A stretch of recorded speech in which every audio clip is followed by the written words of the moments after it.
Hi everyone, it's Mara Gerke with Energy Wellness Products and AskMara.com and author of the Healthy Habits Lifestyle Guide. Today's Sharing Wellness, Promoting Health Wednesday. And tonight I'm going to talk about a subject I know quite a bit about since I've been dealing with chronic pain for 26 years. This month is September and it's Pain Awareness Month. So I'm going to share with you some info and tips about chronic pain. So the information I'm sharing isn't intended to diagnose, treat, or cure any disease. It's just to help you help yourself through education. So tonight I'm going to talk a little bit about what chronic pain is and how it affects our body and our mind. And then I'm going to share with you 10 steps from patient to person from the American Chronic Pain Association. Next week I'm going to talk about creating healthier habits as far as diet, sleep, stress management, and tips that may help you in dealing with pain. Then the following week I'm going to talk about some supplements that I learned about in my functional nutrition class for chronic pain that I just took. And then I'm going to share a little bit about myself and my experience over the last 26 years in chronic pain. So why am I talking about chronic pain? It's because it's Pain Awareness Month. And everybody should kind of understand a little bit about what chronic pain is to reduce the stigma of it and to help people like myself and other people with chronic pain feel better and have access to better treatment. All of us in chronic pain deal with many different barriers, and my barriers are different than other people's barriers. And managing chronic pain is very personal and very individualized, and it should be based on someone's need. We shouldn't be lumped into a category. So I'm talking about pain because 1 in 5 Americans deals with some sort of pain, which is approximately 50 million people. And 20 million of those 50 million says that it actually interferes with their daily life. And it's one of the most reasons that people go visit the doctor is because of pain. So chronic pain is defined as an ongoing pain that usually lasts more than 3 or 6 months. It's caused by many different health concerns, the most common being headaches and migraines, pain after surgery or trauma, lower back pain, cancer, arthritis, neurogenic and psychogenic. It can also occur from many other conditions including chronic fatigue, fibro, RSD, CRPS, which is what I have, bowel diseases, interstitial cystitis, and many more. The important thing about chronic pain is it just isn't about the physical pain or the aspects of the physical pain. It also has an effect on the mind. And one of the worst things about it is it isn't always going to be curable, and it isn't always going to go away. And it's becoming such a big deal, and it has so much effect on the body that it's looking at being its own kind of condition. So many of the effects of chronic pain on the mind and body occur because our body wasn't physically designed for long-term pain. If we take a look at the mind, being in chronic pain means, kind of a panic situation when you're the patient. You realize that there may not be any relief for it anytime soon, which can lead to stress and fear, anxiety, depression. I remember when I first heard that I was going to be in pain, questions just like, race through your mind. How am I going to manage things? Am I going to be able to work? How is this going to affect my life? And it's very scary. The other concern is it doesn't only affect you, the patient. It affects everybody in your family, everybody in your support system, everybody in your friends, and your social environment. So there's quite a lot to it. It can create fear, which only makes it harder for you to not focus on the pain. So when you are in chronic pain and you hear that, oh, this is a chronic condition, we're going to try to get it manageable, but we're not sure how manageable we're going to get it, you get fear kicks in. And when fear kicks in, then you just kind of become obsessive about your pain. And the more you focus on it, the more bigger of a problem it becomes. Maybe even bigger than it possibly should be as far as how it impacts your life. But you really have to learn how to go through that. And each of us, running the pain group and everything, go through that. How do we reel all this back in? So I'm not saying it's not a huge impact, because it is, but when you focus on something, it tends to become bigger in your mind, creating more stress and more tendency toward affecting your mood. Many mood disorders go along with chronic pain, like depression, anxiety, overall low mood, and there's also a greater chance of suicide. Science has shown that when we're in chronic pain, it can actually have an effect on the gray matter in the brain until the brain's treated or dealt with. So it's not necessarily permanent, but it can have an effect with your learning, attention, memory, motor control, and coordination. That's why many of us in chronic pain may feel forgetful. We may have trouble with movement or coordination. We may have trouble focusing at times, because it just becomes somewhat overwhelming for the body. Our brains are also neuroplastic, so that means that they can change and learn from our environment and how we live. So they're always changing. When we're under chronic pain, it also kind of oversensitizes things, and other things like pain, temperature, sounds, or smell may seem more intense to you because of the overstimulation and sensitization to the brain. It can also lead to our central nervous system becoming more sensitive and more overreactive. And that's kind of how pain becomes its own separate condition, no longer really part of its original cause, because it's affecting so many things throughout the body so many times. When we look at the body part of pain, it's very hard to sleep when you're in pain. I mean, that's when my pain was really the worst, when it was just me, my pain, and the dark. I mean, I'd go to bed at night and I'd lie there and I could just, the pain would just reverberate in my head. And we really need sleep, because a lack of sleep affects every process in our body and in our brain. And there's very serious long-term health consequences of not sleeping. So managing sleep is really a high priority. Many people in pain also get cardiovascular issues like high blood pressure. There's also some hormonal and chemical effects, because pain impacts the endocrine system, which controls our hormones, which regulate many things, including our metabolism, how we break down fats, and how we metabolize lipids, as well as how we sleep, our mood, and more. So it's just so much more than, oh, I had an initial injury where I hurt my arm or my elbow, and sometimes these injuries, like mine, were very minor, and this whole cascading effect occurs.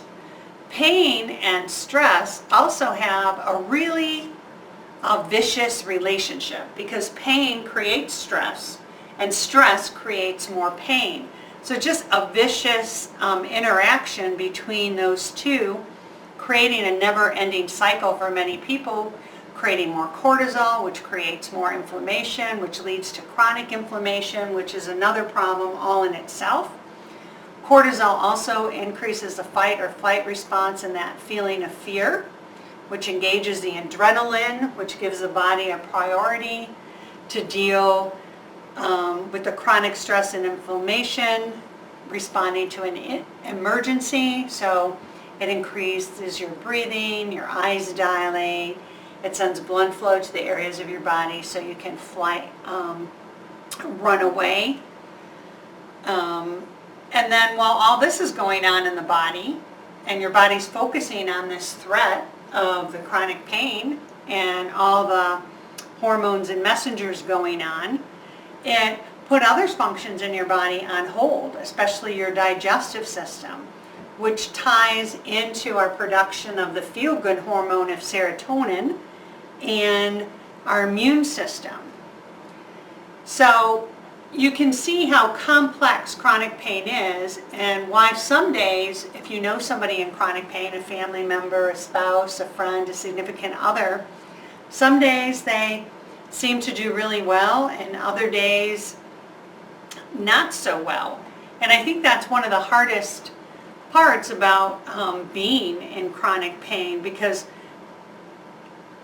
you have good days.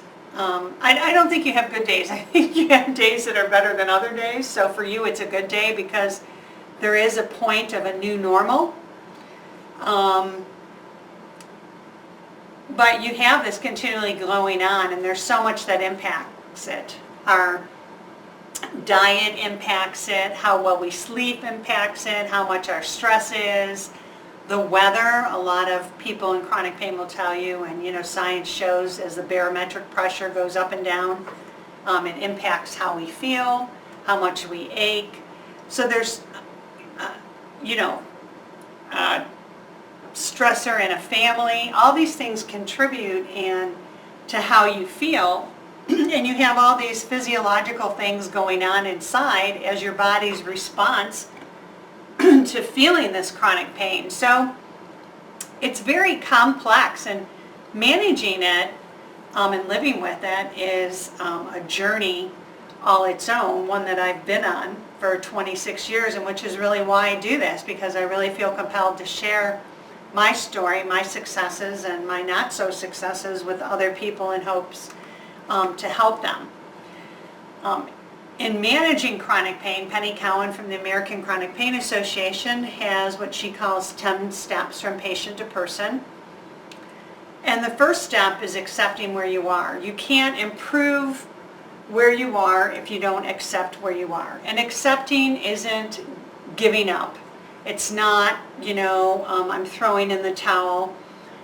It's saying, okay, I have RSD, CRPS, and I want to learn all about what's going on in my body, and why do sometimes I feel like this, and why do sometimes I feel like that. And a lot of that I kind of went through with the physical and psychological things your body goes through. Accepting that you may have to live with this for a while, but there's not really a cure, but what are the things that I can do to make it better? And we're going to be dealing with this, for my life. I think that was, one of the hardest things that I had to hear when I was 32, 26 years ago. So now y'all know I'll be 59 this year. Thank you. But, back then I was a lot worse than I am now, because, I've grown and evolved and done different treatments and natural things. But it's very scary. So you have to accept where you're at. You have to learn about what's going on and try to understand it so you feel comfortable with it and you know what you want to do to feel better. You also want to get involved. You need to participate in your own recovery. You want to follow your doctor's advice and ask what you can do to move from a passive role into one of a partnership with your doctor. You have to have a good dialogue and communication with your doctor, with your basically medical team. It could be a psychologist, physical therapist, occupational therapist, doctor, health coach, and you just have to be involved with them and participate in your recovery. And that's why learning about it is really important. You also have to learn to set priorities for yourself. You want to look beyond your pain to do the things that are important in your life. You need to ask yourself what's important to you. Because we all know that we can't do what we used to do. You can't do that as you age anyway, but there comes, in the beginning, you're so exhausted from the turmoil going on that you kind of lose focus on what's important. So you have to reevaluate what's important in your life and what can I do today. Before, maybe when you were healthy, you used to be a runner or this or that. Now you can't do that. So you have to ask yourself what's important in your life and what are the things that you want to do. Okay? Because that will help lead you back into a more active life. It's kind of like, in the pain group, one woman shared with me that she really wanted to go to her granddaughter's softball games. Well, maybe that if she wants to go to the softball game in the afternoon, maybe that's not the day to clean the house in the morning. So set your priorities on what's important to you. And you want to set realistic goals. We all need to walk before we run. So you want to set goals that you're able to accomplish or break a larger goal into more manageable steps. It's kind of like when I clean the house, I don't think of the whole house that I have to clean. I just kind of work on one room at a time, and when I'm tired, I just stop. And then I don't become so overwhelmed. So I break cleaning the house up into, I'll clean the bathroom, I'll clean the kitchen, that kind of thing. And know your basic rights. Most people with chronic pain fear well, they don't fear. They don't really like how they're treated. So you want to make sure that you're treated with respect and you have the ability to say no when someone asks you to do something without feeling guilty. That's a really big one, especially if you were the type of person that always helped somebody else. It's okay to do less than what you can do. I mean, nobody says you have to clean the house all in one day. You can break it down into, cleaning a little area every day. We're going to make mistakes, and that's just part of life. You also want to recognize your emotions. Our bodies and minds are connected. Our physical health affects our mental health. So emotions do directly affect our pain, as explained in that stress pain cycle.